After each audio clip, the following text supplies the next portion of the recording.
Coming up on episode 345 of Wheel Bearings, got the Polestar 2, the Kia EV9, Lincoln Nautilus, 2024 Jeep Wrangler, and Gladiator.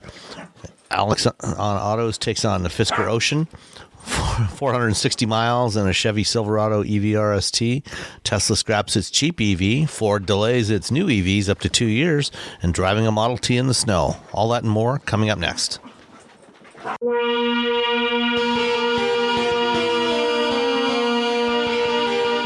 This is episode 345 of Wheel Bearings. I'm Sam of Blue Salmon of Guidehouse Insights. And I'm Nicole Wakeland from The Road Reflected in Carbuzz. And I am Roberto Baldwin from SAE International and a plethora of bands. I felt like I needed a second thing since you had a second thing. Well, which band played last night? Last night it was the Modern Roadrunners, which is a loving tribute to Jonathan Richman and the Modern Lovers, which is a weird thing because Jonathan Richman lives in the Bay Area, so I have to constantly make sure he's not playing a show anywhere or near when we're playing a show, so we don't want people to get confused. Well, no, it's not the confusion. It's just I don't want to be that guy. Yeah. You know what I mean? Like we really love him as a musician, and we don't we love him so much we're doing a band, but at the same time we don't want to get in his way. That's good. I mean, he doesn't use the technology though, so he'll never hear this unless someone plays it for him on like a tape. Like they recorded it on a cassette tape. So if anybody out there is a friend of Jonathan Richman's, go ahead. Feel free to transfer this show to a cassette tape. Yeah, and play it for him. Play it for him. Just this particular episode. Just this one. I have a Walkman somewhere around here they could borrow. Oh my God. The tape kind. And you've got a couple more shows coming up next weekend, right? In Salt Lake City? I do. So if you live in the Salt Lake City area, we are playing two shows in that area. One at the I probably should have been prepared for this. Clearly, I am not. Let's start now. So we're playing a Talking Head show and an LCD sound system show. So the Talking Head show is on Friday, April 12th. April 12th. So on Friday, April 12th, head on down to the, where is it? I'm gonna find the name of the place. I keep finding the old one. There we go. The Metro Music Hall in Salt Lake City. So Talking Heads, Metro Music Hall. It's a big Talking Heads night. Going to be playing the DJs are going to be playing a bunch of new wave and indie 80s music, so you can get your dance on. And then on Saturday night, we're playing an LCD sound system set, and the DJs will be playing a bunch of 2000s indie dance punk stuff, and that will be at the Urban Lounge. So yeah, cruise on down if you live in the Salt Lake City area. I promise there will be dancing. We're very good at making people dance. That's it. That's my job, is to get people to dance. All right. Horrible at plugging, good at getting people to dance. Okay. So now that we have delayed long enough, are you ready, Nicole? I'm ready. Okay. I can go first. No, I can go first. No, you go, Robbie. Maybe I'll be ready. I'm ready. Ding you! You are ready. I am okay. ready. I was having computer problems. You guys, I turned on my laptop and in typical Nicole fashion, my main screen, right side up, everyone looks fine. All my show notes and my Surface upside down. I'm like, what? How does that even work? One pulls from the other. I don't understand the technological disconnect between. It's in the upside down. The upside down. Apparently, my laptop is the upside down, and my actual monitor is here with us on planet Earth, where it belongs. So I had the vehicle that I own. I had the 24 Jeep Wrangler plug-in hybrid in the high altitude trim. So the fun thing about driving this is that I have one. So when you want to see what's new really stands out because it's so you're like, oh wait, I know this has changed. I know that has changed. So the big thing on this is that there is a much larger infotainment touchscreen. It now it's two pieces. So you have your digital instrument cluster and then or your instrument cluster isn't even digital. It comes out a little bit and then 12.3 inch screen, I think is what they have in there now. And it's this nice, long, vivid, bright screen. It's so much better than the old one. I mean, I got back into my husband's car. I'm like, wow, this is a tiny screen. So you really notice it. It makes it. Oh, you shouldn't have got it now. Now you're just going to think about that for years. I know. No, he loves how long's our lease? He loves his little Wranglers so much. He's like, nothing will pry it from my hands. No, I'll drive it until it dies. So he loves what he has. He doesn't want to upgrade. In fact, we went to get bagels this morning. It's Sunday morning. We went to get bagels for breakfast, and I drove, and I heard a litany of reasons why this one is not as cool as his. He didn't know. All the reasons why this one isn't cool. And the best part about it is he tells me this like, all right, this, and this. Like, I'm going to go to Jeep and be like, I'm sorry, my husband didn't like this. Would you redo the car? Thanks. Bye. Like, what am I supposed to do about it? Dear Stellantis. Dear Stellantis. According to my husband. So what sort of things did Russ have to say about the new one? What he doesn't like, he thinks the new screen, he's like, whatever. I don't need this new screen. Not a screen person? Not a big I screen think guy? he likes Is it that it's bigger? Is it bigger and like higher? It's a high. I think it's actually a higher resolution as well. I mean, it's better. Okay. Oh yeah, That's yeah, nice. definitely. For normal people, better in every way. For husband, so the new screen, it doesn't have a wide bezel around the edge. I guess you say, is it really thick Oh yeah, frame? yeah. It's very, very thick and burly on the older version. With the screen that's really small. This one doesn't have that, so it truly looks more sleek and more floaty and more modern. Russ like, man, oh yeah, it's sleek, modern garbage. Blah. So he didn't like that. He also real Jeep owners don't do sleek. Exactly, but he is. It needs burly. It needs that extra protection from like the rocks. The rocks that come flying in when you're off road. The thing he most dislikes, hates. He got out of the car and was pointing, telling me, "This is what I don't like," was the grill. So the grill on the 24 is, first of all, a little bit. The slats are a little bit shorter than they were on the prior generation. And as I understand it, they actually vent, they do better for airflow than the prior ones to help cool the engine. But also by being a little bit shorter, when you put a worn winch, which you can now get a factory worn winch, you could always put one on, but now you can get it like right from them this way, that the winch doesn't cover up the bottom of the little grill. So you don't lose the bottom of your slats, your little 7-slot grill that way. So by moving them shorter, he doesn't care. They should be longer. Okay. And they also changed, this is genuine, real customer feedback. You would think a real Jeep owner would want anything that could help to make it better to put a winch on. You would think, but I think he just wants it to be like it was and smack a winch on there. He doesn't want to mess with the grill. And then the in between it depends a little on the trim. So I have a high altitude. It's entirely black. The grill itself and the surrounds on each of the little slats, everything is black. So you don't see them stand out as much. I mean, quite clearly, you're still looking at a Jeep Wrangler. There's like no doubt what you're looking at. And I think on some trims now, there's like a body color part in there so it stands out, or chrome or something. But on the old one, you could always see they were outlined differently. So you could see each little slot, 7-slot, whatever. Yeah. So now they're not that. Dang. So this is a horrible insult to my husband's very existence that we have messed with the grill. He is displeased, people. There is anger. The anger this morning as we went for his bagel. It's like, you are angry. Let's get you that bagel. Have you given him Ralph Gilles' phone number so he can call? I'm going to do that after the show and have him call directly and have the entire vehicle front end reworked, just to make Russ happy. So he didn't like this. And it was funny though, this just like, you don't realize just how much a lift matters. But we have the Rubicon, which is a little higher. This is the high altitude, which is a little lower. Can I just tell you? Yeah. I went to step into this and I overshot every time. I'm like, whoops. You don't think that it makes that much of a difference. You're like, okay, it's a little bit higher. When you were used to a certain ride height, that makes a big difference. Muscle memory is a big thing. And my brain is like, you're getting into a Wrangler, step up. And then it's like, whoa, not that much. So, I mean, but I like this. But shouldn't it really be called the low altitude then? I guess it should be low altitude. The low altitude. Hey-o. Sorry. So So this is in almost every other way. It's just like driving the same thing. It's a little quieter.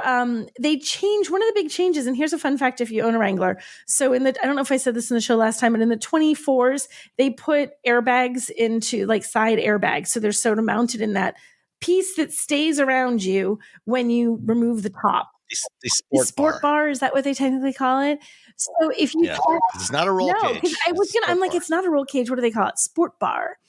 So if you have an older version and you try to put just even same generation, just prior model year, it's shaped slightly differently. So some of what you have, if you have accessories like the bikini top things and little stuff that you can put up there, they might not work on the new one because it's slightly different shape.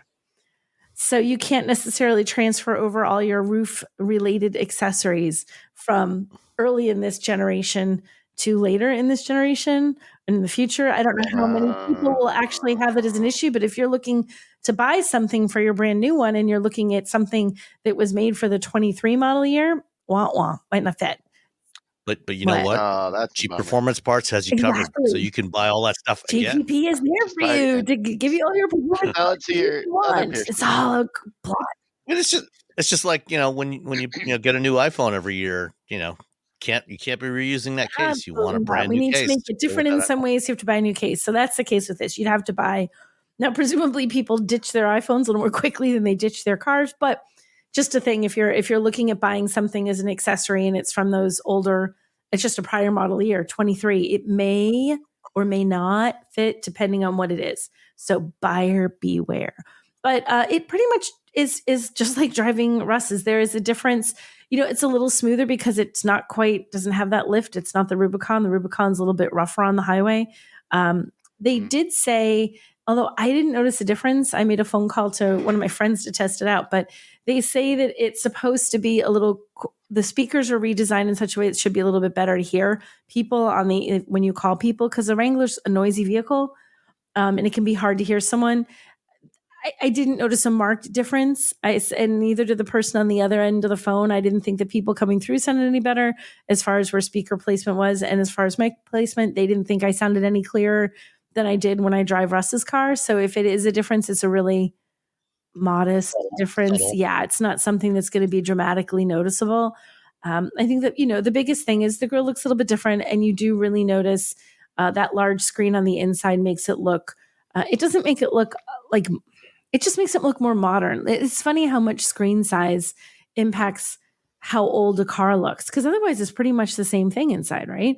Not a lot has changed, but you look at his with the older screen that's small, and you look at this one with the newer screen that's big, and it looks much more modern and of the future than the older screen. So that screen size is a pretty big design feature in terms of your first impressions, and it makes a much better one in this. And they'd added some things to this too. There's and they have had off-road pages, but they now work with an app that's name has escaped me. They work with I think it's Trails Off-Road app. Shoot, I didn't write the name down because I knew it and now I just forgot it. But it's actually an app that's kind of cool because it lets you could use it on your phone, like if you don't have a Jeep and you just want to be able to have the information, but it tells you information about the trails. And now with the Jeep, it tells you which ones are Jeep Badge of Honor trails where you can go and you can mail away for a little badge, right? You have to check in, I think, once on the trail to prove that you were there. You have to like drop a pin or something. And then it knows you were there. And then you can be like, hey, Jeep, I want my Badge of Honor. And you get this letter that says, hey, here's your Badge of Honor. Thanks. So it tells you those, but it also like rates out the trails from 1 to 10. So you know whether it's an easy trail or a hard trail. And then the neat thing is that people can update this app. It's not an OEM app. It's an actual app. So if you drive the trail and where there was supposed to be just a small group of rocks, there's been rain and now boulders in the way. You can be like, hey, heads up, on April 5th, giant, huge rock you're going to have to crawl over. You can still get by it, but your skill level isn't there. This is harder than it was 2 weeks ago. So you can get sort of updated information. People can even upload pictures so you could potentially see like, oh yeah, that is a heck of a rock. I can manage it, or nope, that's beyond my skill set to get through there now. So it gives you a little extra information about how to off-road. Doesn't it also let you like leave breadcrumbs so that if you go off, a marked trail? Yes, it does let you leave breadcrumbs so that you can see where you've been. You can make like a little path. Yes, so that is a feature as well. I don't know if that's part of the official app or if that's more like the Jeep off-road pages. Some things they're two sort of separate. I think it's part of the Trails Off-Road app. All right. So anything else on the 2024 Wrangler? No, nothing else on that. That is it. All right. Robbie, what about you? I've been gone for a while with stuff and things. And during that time, I've driven a few vehicles. One of them was the Kia EV9, which I really don't feel like at this point, like I even have to say anything. It just keeps winning awards. It won the, and World Car of the Year. It's like its 8th award, 12th award. I don't know. It doesn't really It's matter. one like every award for which a car is eligible. It's like, oh, there's an award in the class. Just stop the voting and give it Just Kia get EV9. That's who's going to win. Yeah, yeah. There was one award where it didn't win, and I heard some insider information on why it didn't win, and it wasn't because of the car. It was like some weird technicality type of thing. Geez. I don't think I'm allowed to share that publicly. Anyway, so I had the 2024 Kia EV9, their 3-row electric SUV. Because this is what they hand out. They gave me the GT line all-wheel drive. So it's the I guess the faster one, the nicer one. It's got all the bells and whistles and whatnot, and second row adjustable seats and whatever. Get the light, long range rear wheel drive that starts at 59,000. That's what I'm going to tell you right now. Unless you absolutely positively need all wheel drive, then you just get the wind. Because this one starts at $73,900. The GT line, yeah. But the light rear wheel drive starts at 54, so 55,000 versus 74,000. So it's a huge jump. So the GT line, it also doesn't have as much range as the other ones. The only one it has 270 miles, which is more than enough. I drove the Tahoe and back. I stopped at Tesla on the way there. I stopped at Electrify America on the way back. The only issues, it turns out, is a Hyundai issue with software where Hyundai Motor Group vehicles at super dock stations only charge it up to 90 kilowatts. So I just had to sit there a little bit longer. It was fine.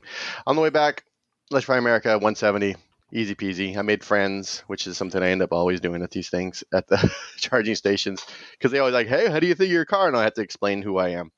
It's a big, comfortable car. I do wish it had, for 73,000, it had all-wheel steering. Because it is big. It is, there's a lot. It's a long wheelbase. It's a long wheelbase. So I've gotten so accustomed to, nice, luxury cars this size, and it feels, it's Kia Hyundai. They do a really good job of tricking you into thinking you're driving a luxury vehicle. It feels like a luxury vehicle. So when I turn and it doesn't have that turning radius that say, another large vehicle like a Mercedes with all-wheel steering has, you're like, oh, wait, hold on. Oh, now I got to back up again. You end up sort of like, oh, I got a big vehicle, but I can still do these things. Like, no, you can't. It's still, you don't have that giant turning radius. I drove it up to the mountains. Unfortunately, it wasn't cold enough. It was snowing, but it wasn't sticking. So boo, I didn't get to test that out. It had all seasons on it. It's comfortable. It's easy to, the infotainment system's easy to get to. It's easy to use. It's pretty efficient for what it is. At one point going down the mountain, I got it to over 1,000 miles per kilowatt hour. Whoa. Because you pull out, you're in the mountain and you're just going downhill the whole time. So it's like essentially, so I just lift my foot and it's just going, and I just kept adjusting the regenerative braking, and I kept watching it go up and up and up and up and up and up. It's like boom, 1,000 miles. It's like when you're driving a hybrid, in electric mode, and you see the MPG go, 50, 60, 70, 999. Yeah. So I hit 999, and then if you're really old like me and you played like Atari games, one of the things you wanted to do was flip the game, which is you got to 999 points and it went back to 0 because there was no ending to a lot of those games. So we just call it flipping. So I flipped the game. So it just went to 0. It I don't know. Like, whatever. The car just gave up. I give up. Actually, I got like 2.6 miles per kilowatt hour. With in a big, large vehicle like this, that's pretty good. Well, especially driving up the mountains, and you're probably hauling all the gear for the band and everything. Mm-hmm. Oh no, this was for snowboarding. Okay. This was just snowboarding. Working. He was out there having fun. So it's super comfortable. It's really roomy. I wish that you get a bench seat in the back, because when you fold down the second row, it's captain's chairs, which is great. You're like, oh, cool. You have these nice chairs. Those are always much more comfortable. Well, you can get a bench in the other trims, just not in the GT. Oh, I thought they couldn't get the bench. I thought it was trim specific. Yeah, I think I'll Google as we talk. I'll make sure. All right, Okay. Google for me, please. Yeah, I think that at one point there wasn't a one. I don't know. Maybe they, whatever. Anywho, if you, yeah, with the problem with that is with the captain's chairs, when you fold them down, you got a big old gap in the middle. So Mhm. when you put things in the back, they could fall into the little gap and stuff. So, and if you have animals and you Yes, want I shit am, to by turn the around way, so they can seeing lay that down. it seats 6 to 7 people. So the 2 7 people would indicate a bench seat in that third row. A bench seat. Yep. Ah, okay, so it must be some, or someone sits on a lap. They're like, you know what, it's fine. Some Yeah, people, exactly. they're happy all with good. it. They're happy with each other. I had the ocean blue color. All the other colors, it's like gray, gray, gray, gray, gray, black, gray, gray, gray, gray, ice green, blue, gray, or silver, gray, gray, gray, gray, gray. So get the blue. It's really pretty. It's really nice. They don't exactly have the we had it color next. scheme of the Wrangler with its like crazy reds and yellows and pinks. Yeah, No, unfortunately not. it's like these very like ooh That's the thing. Why is it like, why can't we have more? I wish we could have more fun colors in cars. Like, I don't need 18 different shades of blue or 35 different shades of silver. Like, how about we do some bright colors? Just one bright color. Yeah, I know. So, but the blue's really pretty. And so yeah, I really dug the blue. You know what I didn't do? I didn't do a range run because I was running around the entire time. But sure, 210 miles, whatever. Sounds good. Sounds good. Sure. Or I 270. think- What was it? 270 miles of range. But if you get the long range, the light long range rear wheel drive, 304 miles of range. The wind and the land, both of those, 280. The least expensive version, 230. But if you're fortunate enough to live in an area where the charging stations are working well, at least above 150. I mean, at 230 should be more than adequate because I caught myself talking to these people and I looked over and I was at like 85%. I'm like, oh, I better go because it was just they had charged quick enough. So it was, it's there's a reason why it keeps winning awards. I don't know what else I can say about it that's gonna make you not want it. I don't. Well, No, it's a great SUV. It's too big for me. What reason would be too big? Would that be how you talk someone out of it? Well, for me, it's too big. Yes. That's the thing. I don't need. There's no reason. Even if I had a kid, I'm like, I don't need. Why would I need all this extra room? This thing. I mean, they could still put them in the back of a Kona. There would be no problem with it. It's got a second. It's got doors in the back. I mean, yeah.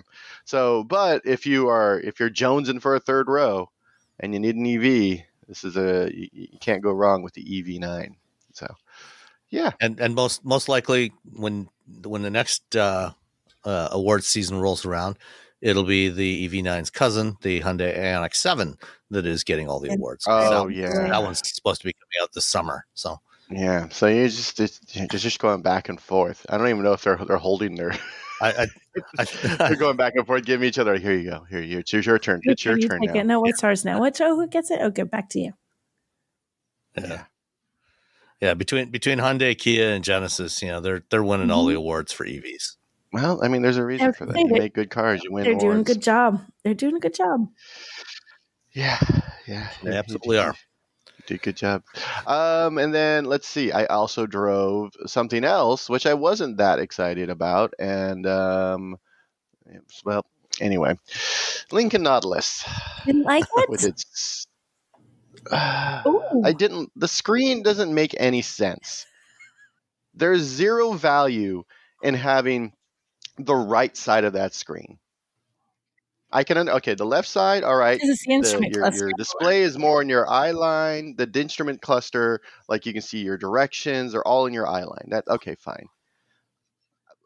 The time, your tire pressure, what music you're listening to, what's the other one? Your trip odometer. Those are the things that can be on the right. Oh, also the weather on there, yeah. Yeah, on the right. And the weather will tell you where you are. Yeah, which is great. So if you don't know what town you're in, just glance over the weather widget. Because we didn't know where we were, and we are Googling and trying to get. I was like, 10 minutes later, hey, it says it right there on the screen by the weather where the heck we are right now. So I don't. I'm just gonna say it's clever for the sake of being clever. That's the right hand side of the screen, and the downside of it is that now they've moved the infotainment screen down, which is actually more difficult to use because now you got to look further down to get to it because they don't want to block the giant screen that they put into the car. So now it's more difficult to do things in that screen. And by the way, almost everything is in that screen. So you're just like, oh my god, what is this? Why am I doing this? This is I don't know, man. But how did you like the vent controls? Oh gosh, I just gave up. I'm just cold. I give up. This guy, I'm just going to be cold or I'm going to be hot, whatever. But we were told by the folks at Lincoln that once people set their vents, they never adjust them again. I'm constantly adjusting the vents, especially because my wife has it one way and I have it another. So I guess if you're only one person, you touch them less often. But as soon as I get in the car, as a driver, just in the car, I only drive the press cars. No one else does. I'm always moving them around. Yeah, I'm like, oh, it's not like restaurants. Yeah. Like you get in the car and it's really hot, so you put all the vents towards you, and now the car's cooled down, but now your hand and your right arm are freezing, but the rest of the car is cool, so now you got to move the vents away from 100%. you in order to keep the ambient temperature the same. But you don't want your hand and your arm to freeze and break off. Yes, yeah. That's exactly how I feel. It's such a weird. Again, clever for the sake of being clever. The car, no, it's not clever. It's just dumb. Okay, it's dumb for the. I don't like it. I'm like looking over at it. I'm like, why? And you're driving, you're looking, I just keep seeing it. And I'm like, okay, fine. That's the thing that's over there. It's money that was spent. It's money that the owner has to spend in order to have. I don't know. I don't know. But did you find it distracting at all? A little bit, because I hated it so much. But you can turn them off, so you can just have the screen off. Yeah, well, then the crazy thing is that the screen right in front of you is kind of like it's like, here's your speed, and what else is there? Your speed. There's like nothing else there, and I'm like, how do I change this? I'm like, oh, I got to go into the infotainment screen, and I can't find things, and then half the things that you would use while you're driving, you can't use. And I'm like, okay, I understand that. But then you know what you can use while you're driving? You can change the things on the far right screen. The things you're not supposed to be annoyed by or distracted by, you can totally change those. But some of the things that are like that are relevant to the driver, no, you can't. No.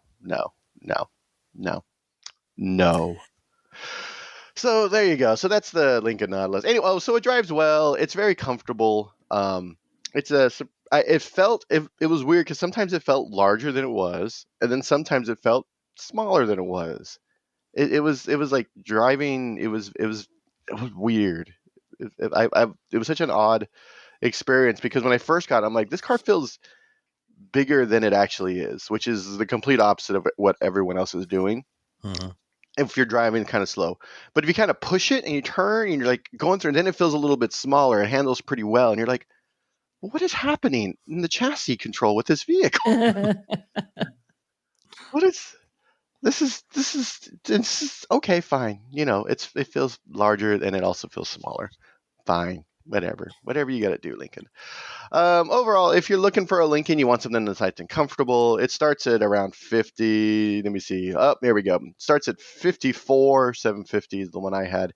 That's the starting price for the Reserve 3. I don't know why there's a 3. It's the Nautilus all-wheel drive Reserve 3, $54,750. I believe let me find the starting price for this. I believe it's 50. It is $50,415 for just the regular Lincoln. It was a hybrid when I was driving. But it says right here the combined is 24. Yeah, that's about right. I was like, why am I driving a hybrid for 24 miles a gallon? Okay, fine. Get a little more power. Yeah, I guess. Although it's also heavier, and it doesn't.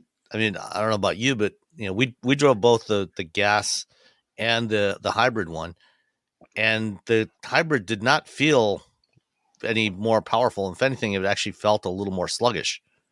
Yeah, Mhm. it's such a weird. Sometimes you're like, oh, we're driving in electric mode. I'm like, okay, cool. So my gas, my mileage should be pretty good. And I look it up, and you look way over in the back 40 acres of your land, and you see like you're getting 24. You're like, what? You're getting 23.5. I'm like, well, that's not great at Why is all. this happening? Yeah. Yeah, and so the version I drove had a equipment group 230A. That was $10,000. Okay. Uh, it was, and some other things. $68,150. So $70,000 for this vehicle is that's a hard sell for me. 50,000. You want a nice, comfortable vehicle. 50,000. I'm like, all right, yeah, I could swing that. But it's hard, to be up in the 70s or 68,000 when there's so many other things on the market for at that price point that just feel a little bit finished. Yeah. When I started, after we drove it, I thought, it was a decent vehicle. But when I started looking at the pricing of it, it is very expensive for what you're getting. And if you compare it to other mid-size two-row crossovers, premium brand crossovers, you can for that 65, 70, 75,000 for the black label, you can find a lot of comparable vehicles that are actually plug-in hybrids that'll get you anywhere from 33, 34 miles of electric range up to 48 with the BMW X5. The Volvo XC60 plug-in hybrid is about, it's 34 miles, 33, 34 miles of electric range. Yeah. For that kind of money, I would take the plug-in hybrid instead. Yeah. It's a weird. There's a lot of weirdness with this vehicle. Like on one hand, you're like, okay, I kind of get it, I kind of like it, but on the other hand, I'm like, what was this decision? Where was this decision made? Why was this decision made? And how do you say, well, it's, again, it's you get a hybrid and you're like, okay, cool, you get 23 miles per gallon. You're like, wait, what? No, that's not that's not that exciting. That's not great at all. Yeah. So, Well. so anyway, so it's the 2024 Lincoln Nautilus all-wheel drive Reserve 3. It had a 2.0 liter engine, CVT. It was fine. It wasn't great. It's a CVT. Even the best are still like good enough. Yeah. Did you know you can support Wheel Bearings directly? Head to patreon.com/wheelbearingsmedia and you can become a patron today. Your contributions will help fund the platforms and tools we use to bring the podcast to you. And exclusives and improvements are already on the way thanks to your generosity. So if you want to be part of an automotive podcast like no other, head to patreon.com/wheelbearingsmedia. All right. Well, I have the Polestar 2 dual motor performance. So the latest 2024 version, which got a refresh last year. So what used to look kind of like a faux, almost Volvo-like grille, is replaced by just a body colored panel now that has the front camera in the middle of that. And then there's also the radar sensor behind it and other stuff. They shifted from to the single motor version, which used to be front wheel drive, is now rear wheel drive. So they have the motor at the back instead of at the front. And it got a slightly larger battery that pumped it up to 82 kilowatt hours from 78. So the single motor rear drive version will get up to 320 miles of range on a charge. But that's not what I had. I had the dual motor, which keeps the original 78 kilowatt hour battery. It got a larger rear motor now, and then also the front motor. And it has, it's rated by the EPA at 247 miles of range with the performance pack. And among other things, the performance pack gets you 20-inch wheels and tires, which are bigger, heavier, more rolling resistance. And then, of course, the the car that I've got is also still rolling on winter tires, which also, are a little more rolling resistance than the summer tires that you would normally have, or even all season tires. So my range was not quite as good. I didn't do a full blown range test, but over the week that I've been driving this thing, it's averaged about 2.7 miles per kilowatt hour, which is not great, but I've had worse as well. Especially you got the performance and the winter tires, so you kind of so it's not bad. it's a lot of shooting yourself in the foot with that. But that, and also to be fair, I haven't exactly been hypermiling it. I've been using the 455 horsepower. I've been Polestaring it everywhere. Yeah, I mean, it's performance. It's got the performance pack, so I'm going to use the performance pack. And it's it'll go 0 to 60 in 4.1 seconds, and it's quick. I've always liked driving the Polestar 2. The only real complaint I've ever had about this car is just that the belt line is too high. So when you're sitting in it, you feel like you're sitting very low in it, or at least you feel like you're surrounded by bodywork. And if if you're somebody that likes to have that feeling of being ensconced in a car, okay, fine. Rear visibility kind of sucks through because it's a fastback, so you get fairly narrow rear window. This doesn't have a digital camera mirror system, so rear visibility is not great. But I like the way this thing drives. I like the way the suspension is set up, the handling dynamics, and now there's got a little more power on the rear axle. When you're going around corners, if you give it a little, squeeze the right pedal a little bit harder, you can get the back end to come around a little bit. So it feels a little more like a rear drive car, which is fun. Let's see what else. I've charged it at both the Electrify America station and at the Tesla superchargers near me that have Magic docks. And on the Magic dock, I actually got it to charge it up to 126 kilowatts when I charged it from 26% state of charge, which it's the dual motor. Interesting enough, the dual motor has a maximum charge rate on DC of 155 kilowatts. The single motor with the larger battery will actually charge it up to 205 kilowatts. So I got 126 out of 155 on a supercharger, which is pretty good. And I managed to get, I think 140 or so on the Electrify America charger. At least when I went there and it wasn't full, all 6 chargers in use. But it's this thing charges pretty decently. You've got the 12.3 inch center screen. One of the things they got rid of, I seem to recall, I don't know for sure, but it feels like when I drove the Polestar 2 before the refresh, that it actually had a separate on-off switch, a start button. Nah, you just had to get in and out. Okay, right. Well, I've only that's still driven it like once, so I was trying to remember. Yeah, I couldn't remember. I thought it had one. I know the Volvos do, but I guess the Polestar didn't. So it's got Android Automotive Infotainment System. All that works fine. I log into my Google account, download some apps for Pocket Casts and other stuff, and it's all good. In Google Maps in here, it will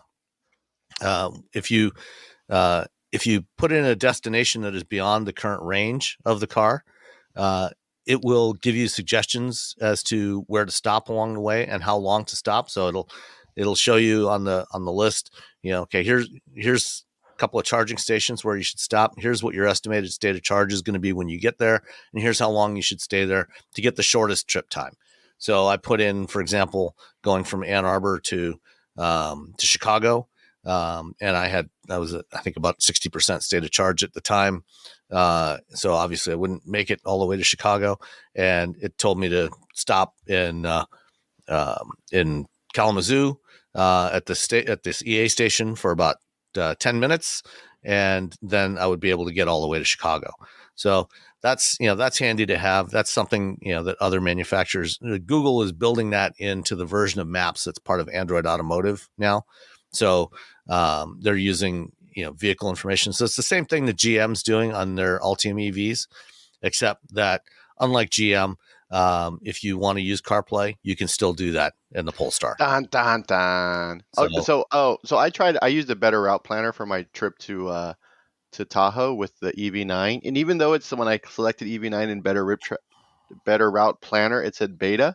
Mm-hmm. It was like within like a kilowatt of two of like how I was driving, like how fast, like the terrain and everything, like how many kilowatts my vehicle had. It was actually underestimated, so the car was doing a little bit better than what that app uses to tell you like where to go and what to do. And you can still tell it's built by engineers. It's still, Yeah. But if you like once you figure it out, you're like this is great. So I'm happy that Rivian bought it. I hope that they continue to make it better for people who have EVs that don't. Yeah, a little bit nicer interface in there would be nice. Easier to use interface would be nice. But the Google Maps and Android Automotive it's great.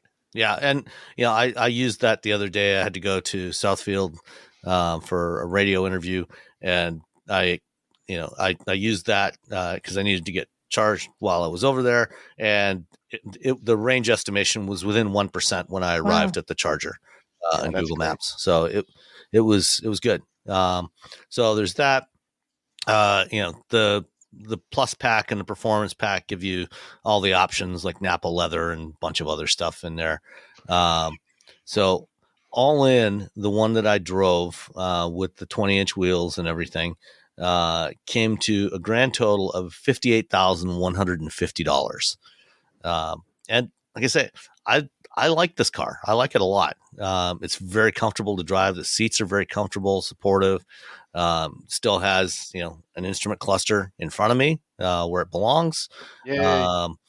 You can reach out and move the vents with your hand. You don't have to touch any touchscreen. I've driven the rear wheel drive and the all wheel drive version. I'm gonna tell everyone, get the rear wheel drive version. Yeah, it's so much funner to drive. Yes, it doesn't have as much power, but you get more range. It charges quicker. It still has plenty of power. Yeah. It still has plenty of power. We drove them in Colorado, in the mountains, and now the rear wheel drive. That's the money car. It's less expensive. Like it's the perfect package. Again, if you absolutely positively need all wheel drive, then yeah, sure, it's a great all wheel drive vehicle. But or you could just get a set of winter tires. Or you could just get a set of winter tires. Seriously, you just get to throw some Blizzaks on there, and then for the half or however long your winters are, your range will probably go down. I don't know, maybe 30 miles. Probably not even that much in most cases, and it'll still be higher than the all-wheel drive version. Yeah. So yeah. So buy the rear drive Polestar 2. Yeah, or better at least do it. Oh, and another thing I like about this, because it's a hatchback, it's a liftback. I had ordered a new composter from the county last week, and I had to go pick it up on Monday. And these composters are made from 55-gallon plastic barrels, so it's a good sized barrel. Mm-hmm. And I folded down the back seat. Took out the cargo cover, took the cargo cover off, folded down the back seat. Fit right in there. Lots of room in there. Bam. Yeah. So much mulch. Who needs a 9,000-pound electric pickup truck? You don't need all that. There's someone posted online. They had like 8 things of like soil in the back of their Cybertruck. Yeah, I can do truck things, and of course, everyone immediately dogpiled on this person. Well, I posted a picture I had when I had the Hyundai Santa Cruz with 16 bags of soil in the back of the Santa Cruz. Yeah, I put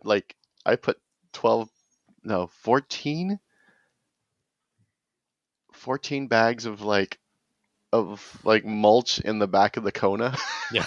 And just like go Kona go. Yeah. Fortunately, mulch is very light. Yeah, mulch doesn't weigh anything, so it wasn't that big of a deal. It just takes up space. Takes up a little bit of space. Yeah. It takes up space in my car and in my mind. All right. Let's see. Back to Hyundai. Hyundai. Yeah. So Hyundai, when they showed off the Ioniq 5N at the LA Auto Show last November, I was talking to the head of the N Performance Group at Hyundai. And I, because during the presentation, they'd been talking so much about, how, this thing be so much fun, for track days, because you got the simulated shifting and the noise and everything. And, and so I asked them, it's like, well, since you're making so much emphasis on how good this thing is on the track, any plans to do like a one make series, because you've got, the, Mazda MX-5 Cup and, the Mustang Challenge series and, the Porsche Carrera Cup and all these other one make series. Why not do something, because there's no existing classes where an electric car could fit. And he said, stay tuned. Well, Dun, dun. this week they announced the Ioniq 5N EN1 Cup car, which is a track only version of the Ioniq 5, with it's basically essentially an electric TCR car. So it's got a lot of the same kinds of things you find on a TCR race car. 650 horsepower, wing, body kit, big brakes, roll cage, all the safety equipment, slick tires, 18-inch forged wheels, bucket seat with a 6-point safety belt, all the good stuff that you want in your race car. And it weighs 1,970 kilos, which is about 4,300 pounds roughly, which is fairly heavy for a race car, but it's quite a bit lighter than a stock Ioniq 5N. So what do you think? You going to get one of these and go racing? So I watched the video. Tim Stevens went over to Korea to drive it, and there's a video of him driving on Engadget.com. And I was watching it and I was like, man, this thing's dope. But I don't have $100,000. So, which apparently, according to Tim Stevens, is a deal. He races cars, like that's a thing. It is, yeah. I mean, $100,000 is actually fairly cheap for this type of race car. Like it seems expensive. Yeah, so yes, it's a lot of money, but you're definitely getting a lot for that $100,000 with this thing. Yeah, you can get this or a Silverado. Yeah. Well, as they say, the quickest way to make a small fortune in racing is to start with a large fortune. Yeah. Exactly. It's like people are like, oh, do you make money in your band? I'm like, no. Last night we made $8. Woo-hoo! Like the whole band, $8. That's how many of them are you? How much did you walk away with? Did you get a full $1 each? No, we each get $2. Ooh, yeah. Robbie's made out like bandits. Sometimes you're like, oh, we made $2,500, or we'll play a wedding and we'll get like $3,500 or $4,000 or whatever for a wedding. Or more if we have to go like really far away, but it still doesn't pay for like, oh, I bought some of the guitars would be like, I bought a $1,500 guitar because of this song, because of a song, or we have to pay rent, or like it's like no one's thinking about making money on this. It's just like, this is the thing I like to do. And sometimes I get a little bit of money to offset my insane hobby. That's what motor racing. It's kind of like doing a podcast. Yeah. Are we making a lot of money on this? No. Do we get to hang out and say things? Yes. I'm going to apologize right now. I was invited to the Ioniq 5N drive this week. So was I. And guess where the email went? Into my spam, because they send it to my Apple Mail, and my Apple Mail is trash. I'm like, please send it to Gmail. And so I emailed them back because I got to save the date and we're like, hey, you guys never replied to, you guys never sent me the actual invite. And then like a few days later, and I was waiting, and there was another event, and I'm like, oh, well, you know what? I'll do this other event. It's good for work. I can use it for video. And then I got the email back. They're like, no, man, we sent it to you. I'm like, you don't know what you're talking about. Look at your spam. Oh man. There it is. Anyway, so I'll talk to you guys about the Sapphire so it's, don't feel bad for me. But at the same time, at least the Ioniq 5N I could maybe afford. Yeah, the Sapphire less so. Yeah, I mean that the 5N drive is going to be at Laguna Seca, and unfortunately, I had to decline because I already had the prior commitment this week. I know. I'm like, oh, the corkscrew with that. Yeah, because you're just like anyway.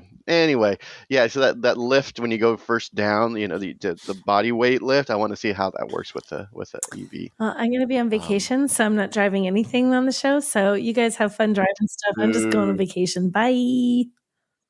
Ding, ding, ding, ding, ding. Okay. All right. Okay. Enough on the Ioniq 5N EN1 Cup car. Nicole, last week we touched on the the 2024 Jeep Gladiator. We did. Because you were in the video with Roman. Which I still haven't watched, but I do know what you're talking about. I'm like, when did they video me? I'm like, oh, yeah.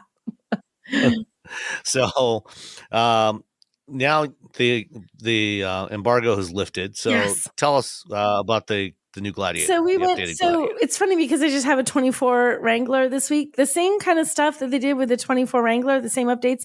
Now they just kind of have rolled those out. So they're also in the Gladiator. So the grill is slightly changed. You get the bigger. Oh no! Don't let Russ know about the grill. I know he's really pissed off. I'm not even going to tell him.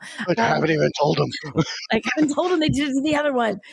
So it's similar changes, and they also roll out the new trim levels. There's that Mojave X and the Rubicon X, which get a little bit nicer inside, a little bit fancier. So what they let us do is they took us out because we were in Moab for Easter Jeep Safari. They had us drive the Gladiator Mojave out in the dunes, and not in the dunes, but in the dirt. There's not only dunes, but dirt.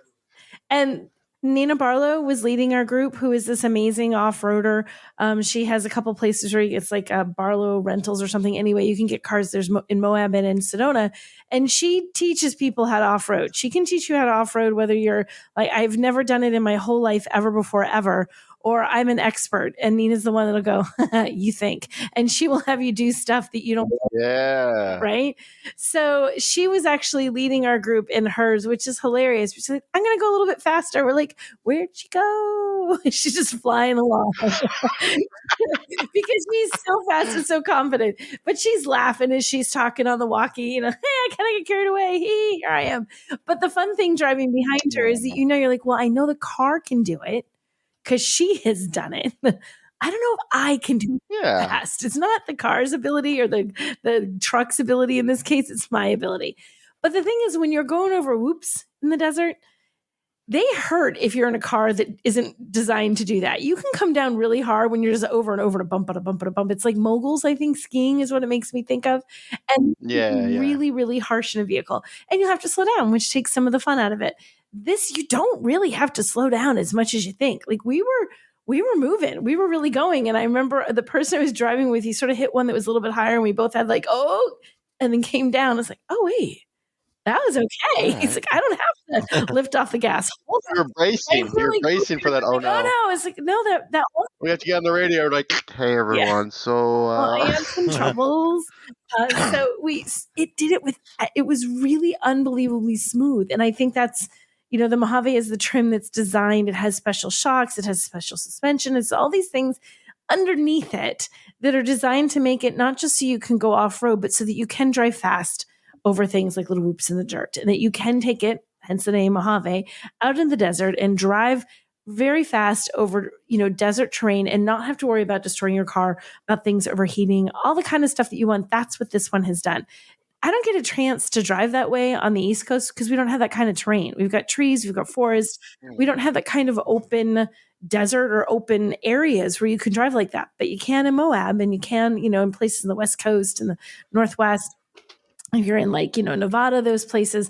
So it's kind of neat to get a chance to do that. And it was just so confidence inspiring. Both myself and my drive partner said the same thing. It's like, gosh, you really don't think you can drive as fast as you can drive, that you can drive as aggressively as you can. You assume it's going to hurt. You assume you're going to feel it. Mm-hmm. And you really don't. Like it is so well done. It is I feel like it's very Jeep in that way. It's going to let you drive this as hard as you want to drive it. And the limitation is really going to be, what's your skill level? How comfortable are you driving that fast over that kind of terrain? What do you want to try and do with it? Because this is really, in this trim, this is a hardcore off-roader. That's basically what this is. And if, you don't have to be a hardcore off-roader. You don't have to be. I mean, you don't have to. Half the people who drive these really crazy off-road vehicles, whether it's a Jeep or a Land Rover or whatever, don't really do all the things that you could do, but just knowing that you could do it if you wanted to, and that's kind of what this lets you do. Most of them go to the grocery store, go to work. Yeah. right? You're not. Most people aren't doing what Sometimes you you gotta could do drive in over those these, and little it's concrete things. right. You have a little curb you want to go over, not a problem. You can car right over that curb. So and I like the things that it got the same kind of features, like the infotainment got the exact same updates as the Wrangler 4x8 that's sitting in my driveway right now, and they are great. They even had the drive route that we drove off road in this. They had that one programmed in there, so you could kind of see the route we were on, which was really neat. I think Wranglers and the Gladiator, which really the Gladiator is a Wrangler with a bed on the back. It's in very many ways, it's very similar aesthetic, similar look, similar feel. If you're buying that vehicle, you're buying it for one of two reasons. You really love Jeeps and you love that Jeep thing and you love having that 7-slot grill squished or not on the front of the vehicle and you love the whole community and the vibe of owning that car, or you really want to do some off-roading. And if you do, depending on which trim you get too, you can go really hardcore with this. And I think the updates they made for this one, there's not like significant updates. It's like a little refresh, but it still moves the vehicle forward. And I think the biggest way it moves it forward is genuinely the infotainment not looking as old and dated as it was before. And you can take the doors off. You can take the doors off. You can take the roof off. You can drop the windshield. Woohoo! All the fun things. All the fun things that you want to do. Your parents told you not to do. Yes. I still, when I drive off road, and I know what it sounds like when skid plates hit rocks. Like skid plates are there so that when you hit the rocks, you hit the skid plate instead of hitting the very sensitive components of your vehicle that are underneath. Every time you hear that, like instead of having a sharp rock go through your gas tank, smacks oil right? pan. And it's what they literally are supposed to do. And it's a giant metal plate. So it scratches along the rock with all the horrific noise of a giant metal plate. And everything inside me just is like, oh no, I'm in so much trouble. I'm so much. Nope, it's okay. Like it's still like that. Like teenage Nicole's like, oh, my dad's going to kill me when I get home. Every single time when I hear that, it makes me uneasy. I'm just going to tell you can also get a manual transmission. Yes. So, yeah. That is a good point. It's one of the few trucks of this type. Well, really kind of the only really hardcore off-road one that you can get with a manual. Yeah. So I'm just saying. Did Tacoma get rid of it? I like the Gladiator a lot for reasons that Tacoma has a manual, but it's only on like the SR5, like on the base trims. Like cruise around town, pick up mulch trim. Yeah. Gotcha. So, yeah. No, I like the Gladiator a lot. For reasons that defy any sort of logic. I wouldn't buy one because there's literally no reason for me to have a Gladiator. Zero reason it's too for much me of a truck. It's too off-road. I feel like I need to move. Like if I buy the truck, I need to move. I have to move to Alaska or Wyoming or, actually literally like 50 miles from where I live right now. I don't even have to move to another state where, everything is off-road.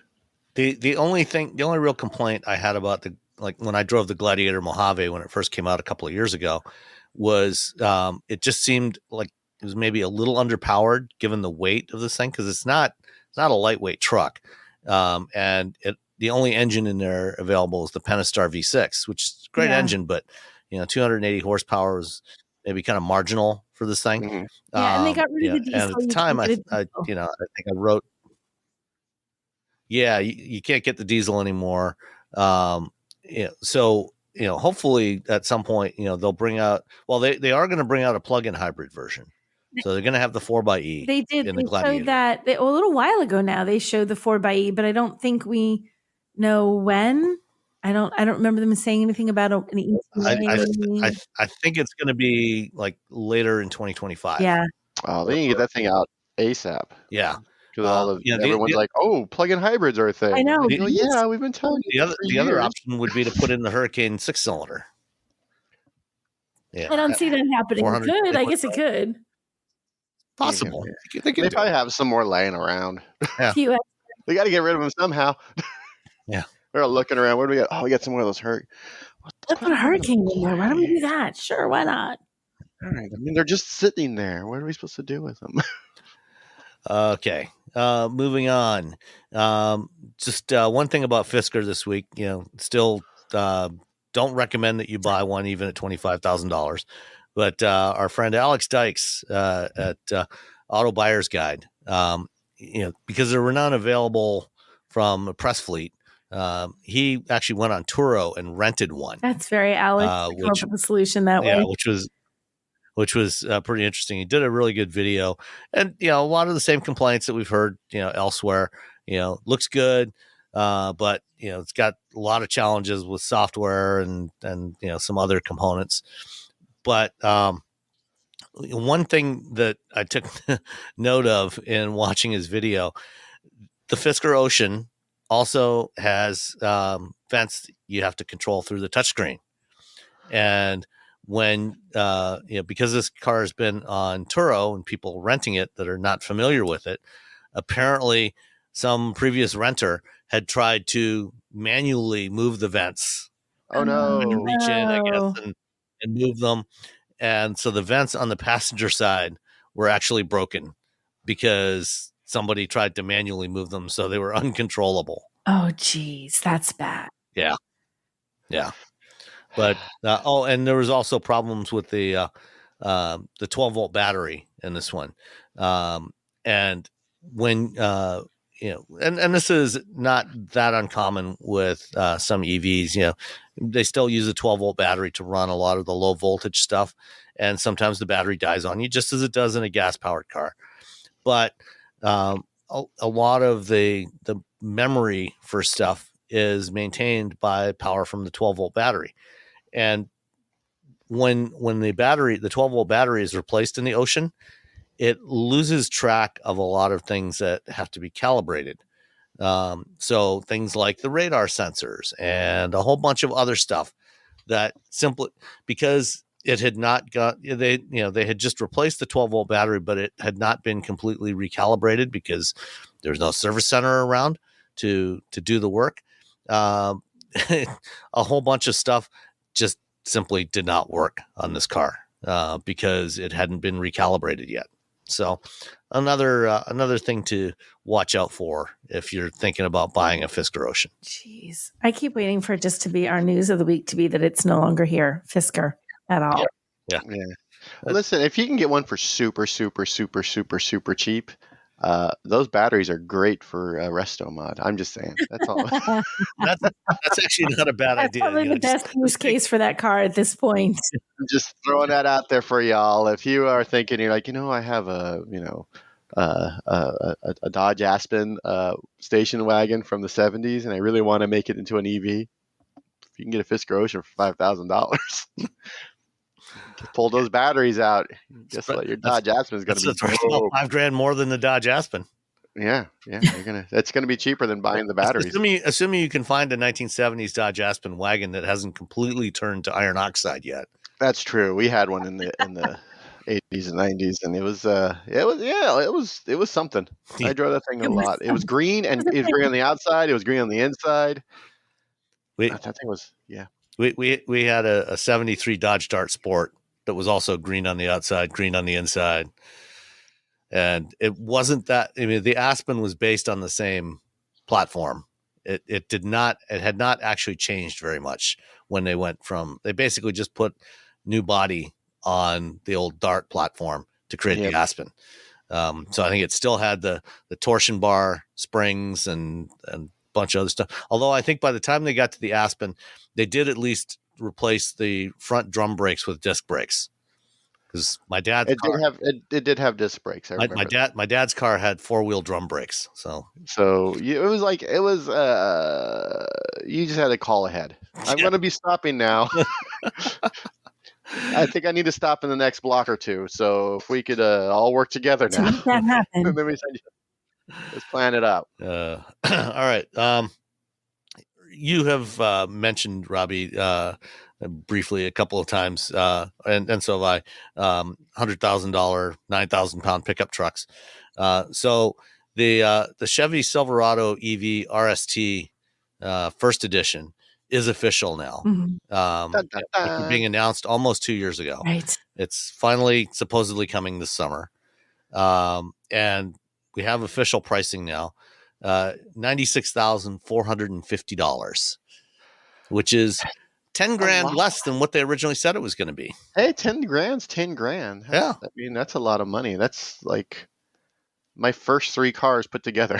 It's a chunk of change. Well, it's also a different market than it was 2 years ago. Like when they were making that estimate 2 years ago, it's like, we think it's going to go on sale for this. It's like, oh, that's not going to work. Let's put it on sale for this instead. Yeah. I mean, after everybody else is struggling to sell electric pickup trucks, $100,000 plus, I think they finally got the clue that, okay, we better drop the price on this thing a little bit. It was a smart move to roll it out. I don't know if it's enough, but yeah, it's a tough market. The large working pickup truck people, I'm going to keep saying it. They don't want an EV. It's the people who are buying Rivians. It's the sport truck people and the small truck people. They're like, they're busting for EVs, but it's hard to tell somebody, hey, that Silverado you have? What if we made an EV a lot more expensive? And you can see this is the best vehicle, the best EV for towing from according to people who have tried it out. But also, broom broom truck. I like that description. So the RST, which is the first consumer version of the first retail version, this is the high end, and there's going to be other trims. There's going to be a Trail Boss and a couple of other trim levels coming later on. But the RST, this one's got everything on it. So it's got 4-wheel steering, 24-inch wheels, leather interior, all the stuff, including that massive battery, which means that it's rated at 440 miles of driving range for the RST. So the 4WT work truck gets 450. This one gets 10 miles less, mere 440, at least on the label. But Zach from JerryRigEverything and a couple other guys took a couple of these for a road trip from Las Vegas to where did they go? New Mexico somewhere, I think. Anyway, they managed to go actually 460 miles on a charge in this thing, in the Silverado RST. So this thing's got some serious driving range. And last fall, when Roman and Andre got a 4WT, the work truck, to test from Chevy, they did a towing test, and they actually got 230 miles of range towing a trailer. Wow, with that's really good. The work truck. So this has got a lot of stuff in there, and it's not cheap, but actually at only $3,000 more than the F-150 Lightning Platinum, you actually get a lot more stuff that you don't get in the Platinum, like that extra range. You get a lot more range out of it. It's got Super Cruise. It's got 4-wheel steering, which is big for something like something with this kind of wheelbase. And you've got the mid gate on here, which you can't get on the Ford. Really digging the mid gate and the multi-flex tailgate, so you can put stuff, put in objects that are almost 11 feet long in this thing. So it's not cheap, but you're getting a lot more money. Would I still get more bang for your buck? Would I still recommend? Would I recommend a 9,000 pound pickup truck? Probably not. Very not. But it's there. If you're in the market, you're getting a lot of bang for your buck. So that's really cool. I like it. It looks a little bit like RoboCop in the front. So I really dig that. In Detroit, RoboCop. I don't know if people care about that. For the price, it's only a few $1,000s more and you're getting all this extra stuff versus the F-150 Lightning. I mean, that's a good move for them. I think they really needed really need to show, the head-to-head. And I think a lot of people who've gotten it and done all these tests with the range and the towing, I think it's really helping GM with this. But again, I think that, it's a market I feel like maybe everyone should have waited a little bit on, where people who got like, okay, well, I have my big work truck, vroom vroom, or my big truck, but I also have this other vehicle, and that's the vehicle they're going to get an EV first. And then eventually they'll go to the work truck. But that's just, what do I know? I don't run a car company. Yeah, well, I mean, I still think that there's a market for the work truck, especially if you can offer it at the price point that Ford originally, yeah, the $40,000 work truck. That was a pretty for the Lightning. Yeah, because at that price point, at 40 grand, it was actually cheaper than a 4-wheel drive crew cab gas F-150. Yep. You could. Um, It made sense for. It's made a lot of sense for fleets too. yeah, It would have sold like gangbusters if it had stayed.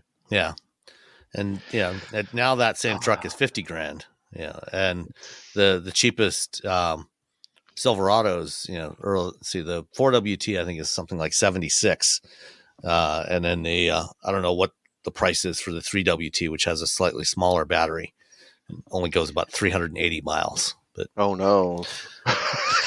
it's only 380 miles. Only 380 miles. But it also has more payload because it's not hauling around as much battery. Such a yeah. You also have that issue. Yeah. Where you keep adding battery, which means your payload goes down. And you're just like, oh no, how are we going to get there? Yep. All right. Well, speaking of Ford, let's go to Ford next. They announced that they're delaying their next generation EVs, delaying the launch of them.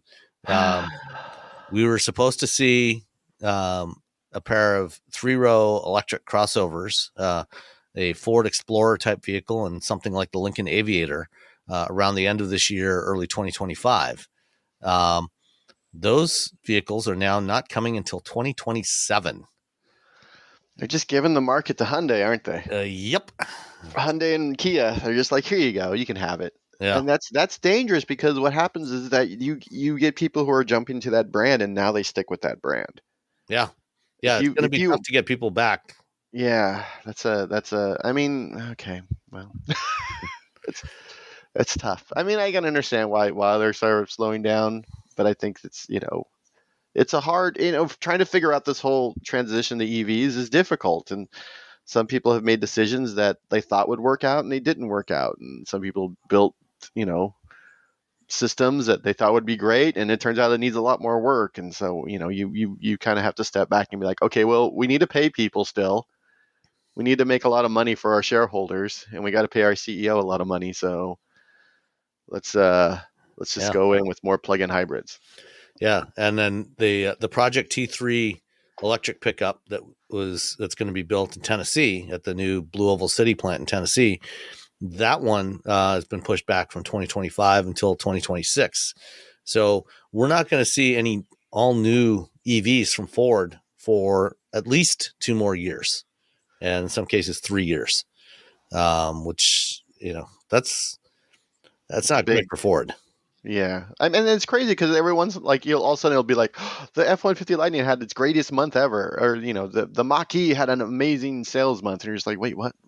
I thought they weren't selling them. What's going on? Well, they cut the price, and so now people are buying. Yeah, and then people are buying. You're like, oh, these make so much more sense now. Yeah, I feel like and then the sort of slowing down on a small, and I know the profit margins on an inexpensive EV are going to be slim, but at the same time, you're going to sell a lot of them. If you can, whoever can get to market with a nice, inexpensive EV is going to do really well. Yeah, because they're going, and everyone who's sort of like, well, I don't know, you're going to start starting to stopping. Well, GM sold a ton of Bolts last year. 63,000 Bolts. Yeah. That's year ever. And then they canceled it. And then they cancel. That's a great. And then people are like, "Oh no, people don't want." I'm like, I think they do. It was the best selling EV that wasn't a Tesla. Yeah. So, yeah, I don't know. Again, I think a lot of people they thought, well, this will work, and then it didn't work. And I think Hyundai. I don't want to say they're smarter than other companies, but I think they've done a lot of things a lot smarter than a lot of other people. Yeah, let's just say they are. When I talk to them, they're all like, I'm like, how are you as an automaker or as a group? Like, you guys seem to be killing it in EVs. Like, you're not like stopping. You're not like sort of like, oh wait, hold on. You're not, or like, and what I've heard back is like, because when we decide something from the top down, everyone is part of the decision. That's what we're doing. There is no like, oh, there's not this division over here who's saying, oh, well, we still want to sell these. And they're like, no, everyone is like, we're all in. we're all in, and of course within any company there's going to be people who are like, oh, I don't know about that, but as a whole, they're like, this is what we're doing. And I asked them, I don't know, 6-8 months ago, a year ago, I'm like, people aren't making money on EVs. They're like, we're making money on our EVs. Like, wait, I don't know what these other people are doing, but we're making money on we make profit on our cars. And then an article just came out, and they're like, yeah, we're still making profit on our cars. And we're just like, although Hyundai claims that they're making profit on their cars, but I've also heard from others, from some other sources, that they're losing thousands of dollars on every EV. So, well, if you count in R&D and the changeover, and you have to build factories, you have to do, I mean, everyone has to do that. I mean, if you just look at Tesla for the last 10, 15 years, there was no way they were going to be profitable out the gate, because that's impossible. That's an impossibility. Yeah. So it's hard to say, without seeing the details of exactly how they're calculating that profitability, whether, I think it's a per unit. Like, it costs this much to make this car, and we make this much off this car, versus like, the entire system, the holistic everything. Yeah. I think they realize, they're like, if we look at it that way, we're going to be afraid to do this, and we have to do it anyway. So let's look at it at a per car basis. I think that's probably how they're looking at it. Speaking of profitability and EVs, let's talk about Tesla. The beginning of this week, Tesla reported their first quarter deliveries, and the numbers were not good. Their deliveries in Q1 were down 20% from their Q4 numbers, and 9% compared to Q1 of last year. And that's despite, cutting prices significantly since then. Mm-hmm. In the last week of the quarter, Elon declared that, every delivery had to get a test drive of FSD before the customer could drive off with the car, because desperately trying to get people to pony up the $12,000 for FSD, because that's all pure profit for them, which is probably a sign that their Q1 numbers or financial numbers are going to be really bad, in addition to the delivery numbers. But Reuters reported on Friday, or maybe it's Friday, that Tesla has scrapped their plans to build a $25,000 EV. And Elon, of course, went and tweeted that, that it's a lie. Reuters is lying. And then announced, we're going to show off our robotaxi on August 8th. What? It's such a, okay.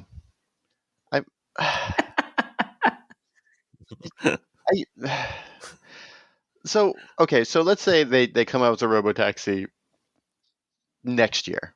Let's everything's working out great, which, it's been, this year is going to be the year of autonomous vehicles. This year they're going to be that's the last 5 years, 6 years. I don't even know anymore. 10 years. This is the year it's going to work out. Let's say magically a year or two they have it working. You're still not going to make any profit off this. Robotaxis are not a profitable business, especially as you roll it out. You're talking like 8 to 10 years before you hit profitability. So if you look at it as a business case, you're like, well, this isn't. I mean, you can just ask Uber about this, to be honest. It doesn't really make financial sense. But if you look at it as, I need shareholder value, like, oh, we're doing something. So the shareholder's like, oh, well, we should make sure we keep, that means the profits, our share price is going to continue to go up. And so it would have been great to have a nice, inexpensive vehicle from, and again, and then the next day or that day, Kia's like, we're going to have the EV2. They just announced all these new EVs, including a low cost one. You're just like, everyone just you know what? Just start mailing checks to Hyundai while you're at it. Just give them some of your development budget. Save everybody the time. Just everyone the time. Just give them the development budget, and they might mess it up. They might come their EV2 might come out and might be horrible and whatever. But Tesla knew this was coming. They have BYD in China. They have, increased competition from everywhere else in the world. I mean, they couldn't be the Kleenex of EVs forever. And you just kind of have to accept that you can't be, you can't have 90%. But so many 80%. financial analysts were saying that Tesla was going to be selling 20 million cars a year by 2030. But it's just 20 million cars. How many cars are sold every year? About 85 million. See, that's And one company, and and now everyone's going to have EVs. The most that any one company's ever sold is about 10 million a year. Volkswagen was doing 10 million a year for a few years leading up to the pandemic, and Toyota sells about the same. Toyota and VW do about 10 million a year. Any company would be happy to make 10 million a year, unless your company is propped up by an inflated stock price. That's all it comes down to it. Which again, even the CEO is like, our stock price is too high. Yeah, I'm sure he's probably deleted that tweet, but I don't think so. Elon never actually deletes any of his tweets. That's true. They're all there somewhere. You just got to find them. He just assumes nobody's going to do anything about it. Yeah. Whatever. It's only what's happening at the now, and then the now. Yeah. So anyway, I wish the Model 2, an inexpensive EV. That's, I think, for a lot of people, that's an important sort of barrier in order to get something. And one of the biggest, neck and neck biggest now at this point, EV maker in the world, them and BYD keep changing spots when they're like, yeah, we can't do it. We're not going to do it. We're going to make taxis. Well, and I think, one of the challenges, with this $25,000 car was, they've talked a lot about, completely changing up the manufacturing process, relying, making it a very modular vehicle, relying on just a few of these large scale castings that they use on some of the Model Ys. And while that takes a lot of cost out of their manufacturing process, they can really simplify the assembly line, because they just have a few big pieces to weld together instead of, hundreds or thousands of pieces to put together. It does. The problem with that is, yes, you may get a car that you can sell for a lower price at profit, but that car is also, because of that manufacturing process, also becomes essentially unrepairable. If you get into insurance. So your insurance prices are going to be way up on that thing, because if you get into a crash, it's basically going to be written off almost every time. I'm curious. I want to see how BYD builds the Seagull/Dolphin, because everyone's like, oh, they have the Seagull. It's $10,000 in China. I'm like, hold on, everybody. I'm like, first of all, they have a version of it. They're selling. They're going to be selling in Mexico. It's called the Dolphin, because the Seagull in the United States and Mexico is like a rat bird. But it starts at 21,000, so it's like already like, settle down.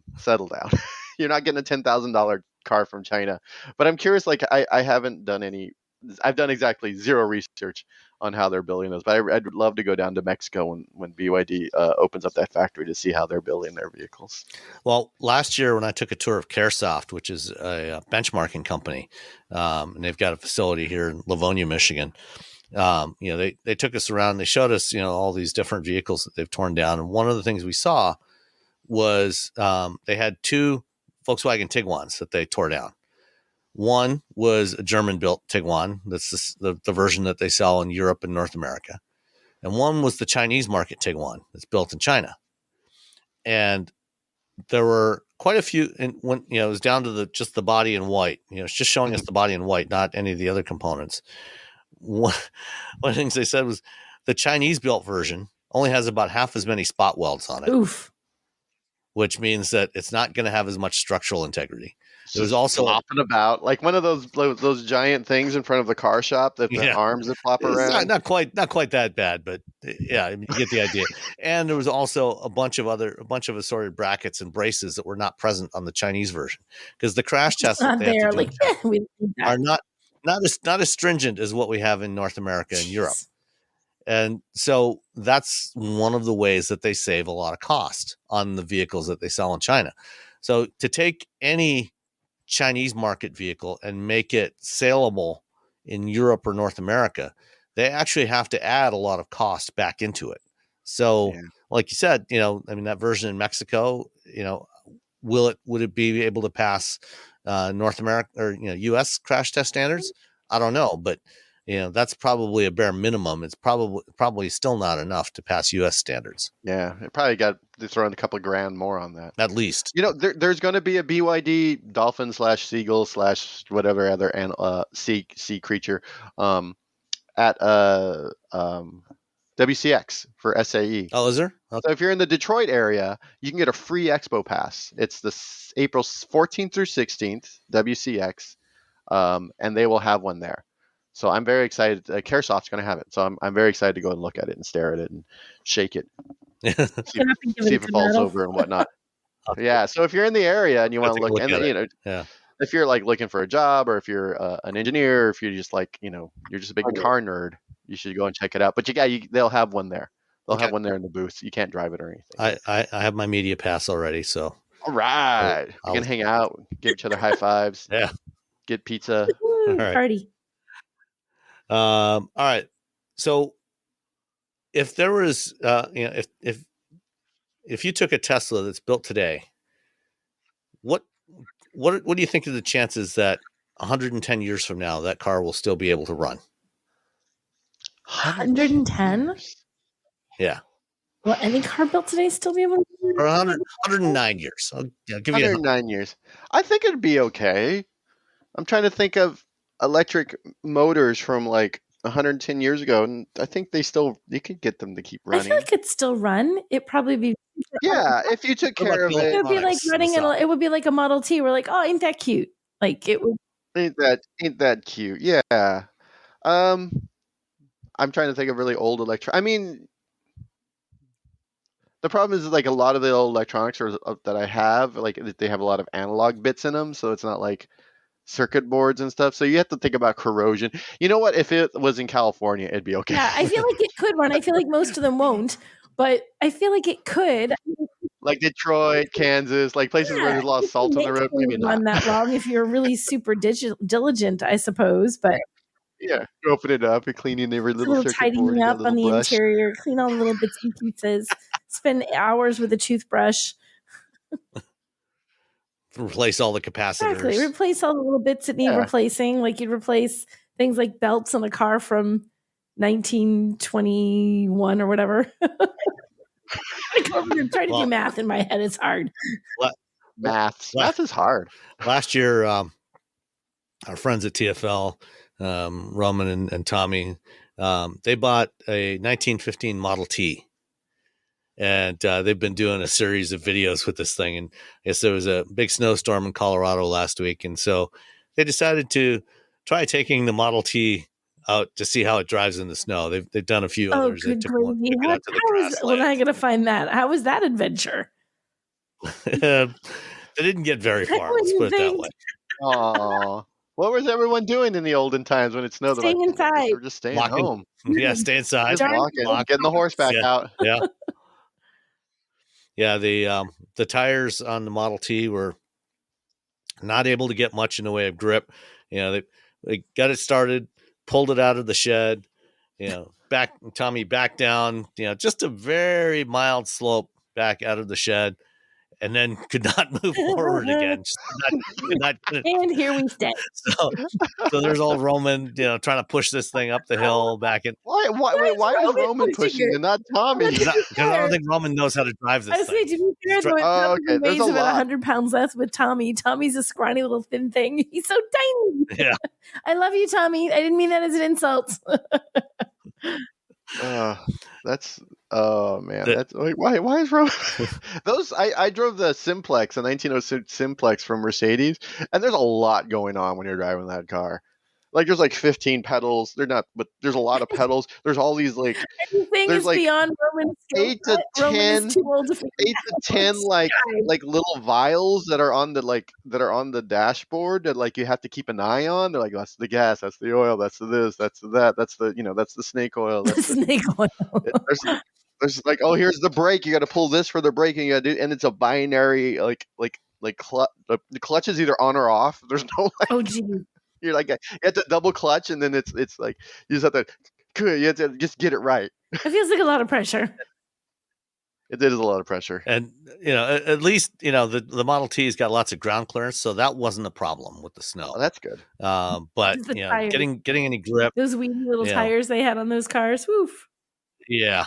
It was fun. So the link to that will be in the show notes. So you can check that out later. And then finally, we have a letter this week from Lawrence in California. And he says, "Hello, gang. I was driving near Glamis, California. Do you have any idea where that is, Robbie?" I'm looking up Glamis, California. Okay. I don't know where that is. And saw a truck with the Mitsubishi symbol on the front. It looked brand new and was a flashy blue color, not camo. I was wondering if this is a new model coming stateside or maybe from Mexico, which is not very far away. I haven't seen any mention of a return from Mitsubishi. The truck looked to be a midsize with a chrome grille and a large emblem in the front. Let's answer that first. So, one possibility is, because Mitsubishi is tied up with Nissan now, and, the new Outlander is based on the Rogue platform. It's possible they could do a rebadged version of the Frontier for Mitsubishi. But it doesn't seem like they're doing it yet. Didn't they just announce that partnership? The Frontier? No, the partnership between Mitsubishi and... No, that's been going for several years. It's just a thing about developing a truck. Because they've already done the new Outlander based on the Rogue. So, but I think particularly given that this had no camo on it, I think the more likely scenario is that what you saw was a Mitsubishi Triton, which is a pickup truck a midsize truck that Mitsubishi sells in Asia. So they sell it like Mexico's literally right down the road from this place. Like you can throw a rock and Glamis. From Glamis. It's like right down the street. Okay. So yeah, it was probably a Triton that you saw. And I saw the Triton in Japan last fall at the Tokyo show. It's a good looking truck. But that's almost certainly what it was. And it's not uncommon for manufacturers to test vehicles from overseas markets, in the U.S. that they have no plans to ever sell here, but they'll bring them over to do testing with them, in various environments. So that's most likely what it was. I mean, it's possible they could bring the Triton, but I given that it's not built here, I think it's more likely that if Mitsubishi does offer a truck here, it would be a rebadged version of the Frontier. Yeah, it's likely from Mexico. That's my Yeah.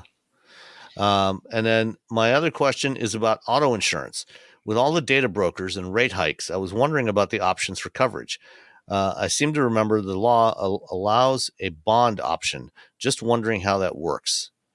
So I presume you mean like a bond, getting a bond, basically self-insuring.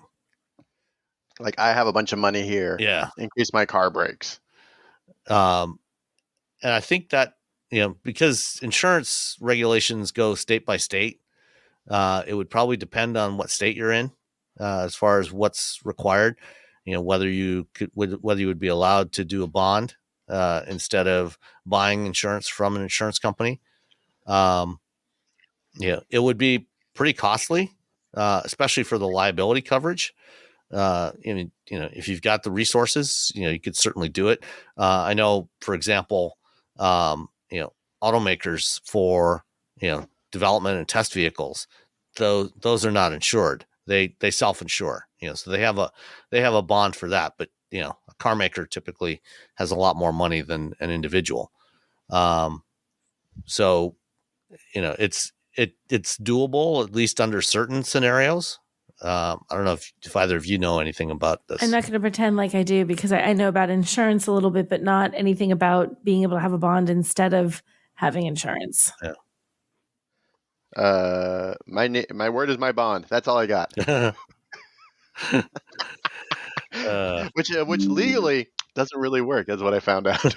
You can say that when they pull you over, like, can I see your insurance card? And I just say, my word is my bond. And they're like, no, buddy. No. That won't cover you. Yeah.